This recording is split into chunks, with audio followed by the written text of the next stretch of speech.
Hello साथियों, कैसे हैं आप लोग। अभी आप लोगों को पता है कि अभी जो वक्त चल रहा है वो चुनाव का है। और अभी नगर निगम में मेयर और डिप्टी मेयर का भी चुनाव होने वाला है। साथ साथ जितने भी वार्ड है उसमें वार्ड पार्षद का भी चुनाव है। बहुत शोर शराबा है और मज़ा भी आ रहा है, क्योंकि इस बार जो इलेक्शन है वो बहुत बेहतरीन होने वाला है। तो मैंने सोचा कि क्यों ना मेयर के लिए, अभी जो मेयर का चुनाव होने वाला है जिसको हम लोग हिंदी में महापौर बोलते हैं, और डिप्टी मेयर के लिए उप महापौर, तो क्यों ना एक वीडियो बनाया जाए ताकि पब्लिक के बीच कुछ जानकारियाँ शेयर की जाए। हम लोग को पता है कि आज हम लोग थोड़ा सा नगर निगम का इतिहास देखेंगे। चूँकि एज ए टीचर हूँ तो थोड़ा सा उसका हिस्ट्री भी बता ही देता हूँ। भारत में बिहार के एक शहर मुजफ्फरपुर को नियंत्रित करने वाला नागरिक निकाय आपका नगर निगम है। अगर हम लोग इंडिया के अंदर में इसका शुरुआत देखा जाए तो सबसे पहले 1688 में नगर निगम तंत्र का जो स्टार्ट किया गया था वो ब्रिटिश अंग्रेज के द्वारा स्टार्ट किया गया था। और 1688 में जो सबसे पहला नगर निगम जो स्टार्ट किया गया था वो मद्रास में, अभी हम लोग उसको मद्रास को चेन्नई बोलते हैं, वहीं गठन किया गया था अंग्रेज़ों के द्वारा। याद रखेंगे, ये ब्रिटिश राज के द्वारा ही इसको इस्टेब्लिश किया गया था। बाद में 1762 के करीब में बॉम्बे, जिसको अभी हम लोग मुंबई बोलते हैं, और फिर उसके बाद कोलकाता में नगर निगम का स्टार्टिंग किया गया था। नगर निगम अगर देखा जाए तो जिसको हम लोग इंग्लिश के अंदर म्युनिसिपल कॉरपोरेशन बोलते हैं। जो बच्चे कॉमर्स के होंगे और ख़ासकर जो इनकम टैक्स पढ़े होंगे वो हाउस प्रॉपर्टी चैप्टर के अंदर में म्युनिसिपल वैल्यू और म्युनिसिपल टैक्स भी आप लोग देखते होइएगा।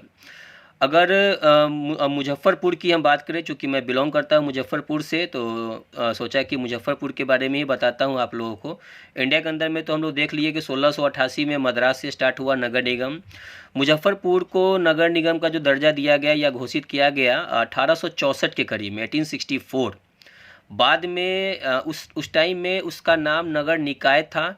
बाद में 1981 के अंदर में मुज़फ्फ़रपुर का नाम, मुज़फ्फ़रपुर नगर निगम का नाम नगर निकाय से नगर निगम रखा गया जो है। हम लोग को पता है कि नगर निगम ये जो मुज़फ्फ़रपुर का जो नगर निगम है लगभग 32 वर्ग किलोमीटर में ये फैला हुआ है, जो 49 वार्डों में ये विभक्त है, मतलब 49 वार्डों में बटा हुआ है।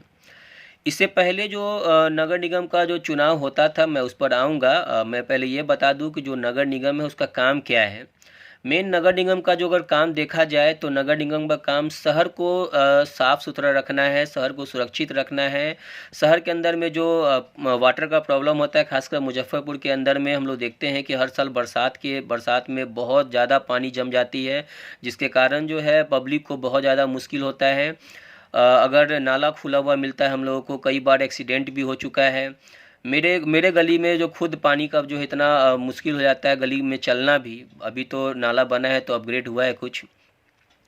तो मुजफ्फरपुर नगर निगम का मेन जो काम होता है वो शहर की साफ़ सफाई, शहर के अंदर जो लाइट का व्यवस्था नहीं है तो स्ट्रीट लाइट लगवाना, पूरा नाला को साफ़ करवाना, रोड का रिपेयरिंग करवाना। अगर घर आप बना रहे हैं तो उस पर हाउस टैक्स कैसे लगेगा, कैसे घर बनाना है, वो नक्शा भी आपको नगर निगम से ही पास करवाना होगा। इसके अलावा नगर निगम का और जो काम है, अगर आप मुजफ्फरपुर शहर में रह रहे हैं, नगर निगम क्षेत्र में आ रहे हैं, तो यहाँ पर हम लोग देखते हैं कि बहुत ज़्यादा झुग्गी झोपड़ी भी है, वहाँ भी पब्लिक रह रहे हैं। ठीक है, वो इलीगल रहते हैं, उनके पास कोई अपना ज़मीन नहीं है, लेकिन मेयर को यह देखना होगा कि उनकी भी रहने सहने का जो इंतज़ाम हो वो कैसे हो, पब्लिक को भी परेशानी ना हो और उन लोगों के साथ भी किसी तरह का कोई दुर्व्यवहार ना किया जाए। चूँकि वो गरीब है और वो रहेंगे कहाँ। अगर आप कहते हैं कि वो शहर में, चूँकि गाँव में तो काम है नहीं, गवर्नमेंट जो है जितनी भी फैक्ट्री एस्टैब्लिश कर रही है वो शहर के आसपास ही इर्द गिर्द ही कर रही है, तो वो भी काम की तलाश में शहर में ही आएंगे, और शहर में आएंगे तो इतना किराया वो रेंट कहाँ से देंगे। तो ये भी काम उन्हीं का है। दूसरी बात, जो बच्चे अभी तक स्कूल तक नहीं पहुंच रहे हैं, या जो पैसे की कमी के कारण से अपने शिक्षा से दूर हो जा रहे हैं, नगर निगम में ये भी काम है कि जो फंड आपको स्टेट गवर्नमेंट और सेंट्रल गवर्नमेंट से मिल रही है उस फंड का आप सदुपयोग करें, वैसे बच्चों तक वो पैसे फंड पहुंचाएं जो अभी तक स्कूल नहीं जा रहे हैं या जा भी रहे हैं, और जिनके पास पैसे की समस्या है, पैसे की कमी है, उन लोगों तक भी आप ही को पहुँचना होगा। दूसरा, अगर इस सब कामों के लिए नगर निगम के पास फंड की ज़रूरत पड़ेगी तो हम लोग देखते हैं कि इसका इनकम का मेन सोर्स क्या है। तो नगर निगम जो है उसके इनकम का जो मेन सोर्स है वो हाउस टैक्स है, वाटर टैक्स है, रोड टैक्स है, कोई एसेट्स है नगर निगम का तो वो किराए पे लगाती है। आप देखते होइएगा बहुत सारा दुकान नगर निगम बना रखा है, तो वहाँ पर भी जो है वो उससे रेंट कलेक्ट करती है। दूसरा जो है बहुत जगह आप साइकिल स्टैंड देखते होइएगा, गाड़ी स्टैंड देखते होइएगा, बस स्टैंड है, वो सब जो नगर निगम के अंदर में आता है उनसे भी रेवेन्यू कलेक्ट होता है। हम लोग जो गुड्स परचेज करते हैं जिसको हम लोग जीएसटी बोलते हैं, गुड्स एंड सर्विसेज टैक्स, इसके पहले इसका नाम हम लोग वैट के नाम से जानते हैं, जो एक तरह का इनडायरेक्ट टैक्स है। ये टैक्स भारत के अंदर में दो तरह का होता है, डायरेक्ट और इनडायरेक्ट। तो ये जो इनडायरेक्ट टैक्स है हम लोग जो खरीदते हैं, ये कलेक्शन करने का जो पावर होता है वो सेंट्रल गवर्नमेंट को पास होता है, और सेंट्रल गवर्नमेंट ही उस रेवेन्यू का जो है बंटवारा करती है स्टेट और सेंट्रल आपस में, और यही दोनों मिलकर नगर निगम को भी फंडेड करती है पैसा जो है कि आपकी, चूँकि आपको शहर को भी देखना है तो सेंट्रल गवर्नमेंट और स्टेट गवर्नमेंट नगर निगम को भी सब्सिडी के रूप में जीएसटी का कुछ फंड देती है। तो ये इसका इनकम का मेन सोर्स था जो है। हम लोग देखेंगे कि मुजफ्फरपुर नगर निगम जो है, जो जिसकी शुरुआत मैंने आपको बता दिया है, यहाँ पे जो निर्वाचन स्टार्ट हुआ नगर निगम के अंदर में वो 2002 से स्टार्ट हुआ। 49, इससे पहले जो चुनाव होता था अभी तक 49 वार्ड के जो 49 वार्ड पार्षद होते थे वही चुनाव में पार्टिसिपेट करते थे। मेयर का जो इलेक्शन होता है उससे पहले 49 वार्ड के जो वार्ड पार्षद होते थे वो वोट देते थे। इसमें जीतना कैसे होता है कि हम लोग को पता है कि अगर 49 वार्ड है तो 49 वार्ड पार्षद होंगे, और अगर 25 वार्ड पार्षद अगर एक तरफ वोट कर दिए तो मेयर उसी को बनना तय था। और इसमें होता क्या था कि बहुत धांधली बहुत होता था, पैसे की खेल बहुत चलती थी। जो पैसे वाले लोग होते थे उनको पता था कि अगर मेयर बनना है तो हमको पैसा खर्च करना होगा। एक एक वार्ड पार्षद 5 लाख, 6 लाख, 8 लाख जैसे मतलब बन गया। तो उस हिसाब से, चूँकि इसका कोई प्रूफ तो होगा नहीं, मेरे पास भी प्रूफ नहीं होगा और कोई मेयर ये बताएगा नहीं कि हाँ वार्ड पार्षद को हमने पैसा दिया था और तब हमने वोट लिया था। तो इससे पहले वार्ड मेयर के चुनाव में बहुत पैसे का खेल चलता था, और जो मिडिल क्लास के लोग थे, जो बिलो मिडिल क्लास के लिए जो लोग हैं, जो चाहते हैं, पढ़े लिखे व्यक्ति जो चाहते हैं कि हम भी अपने शहर को साफ़ रखने में या शहर को अच्छा बनाने में अपना योगदान दें, वो इस डर से नहीं आते थे इस फील्ड में कि उतना पैसा मेरे पास है नहीं। लेकिन इस बार सरकार ने बहुत अच्छा फैसला लिया है। सरकार का यह जो फैसला है वो स्वागत योग्य है। उन्होंने इस बार वार्ड पार्षद से यह पावर छीन के वोट देने का आम पब्लिक को दे दिया। तो मैं शुक्र अदा करता हूं डॉक्टर भीमराव अंबेडकर जी का भी, जिन्होंने वोट की पावर को समझा और आम पब्लिक के लिए वोट की पावर को जो है आम कर दिया।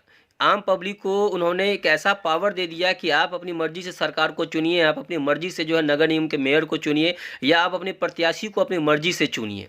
इससे पहले आप लोगों को याद होगा, मुजफ्फरपुर की जनता से मैं कहना चाहता हूं कि आज तक कोई वार्ड ये मेयर आपके घर तक नहीं जाता होगा वोट मांगने के लिए, या बहुत लोगों को तो ये पता भी नहीं था कि मेयर का जो मेयर है वो कौन है, उनका नाम क्या है, उनका वर्ग क्या है, काम क्या करना है उनको, ये सब।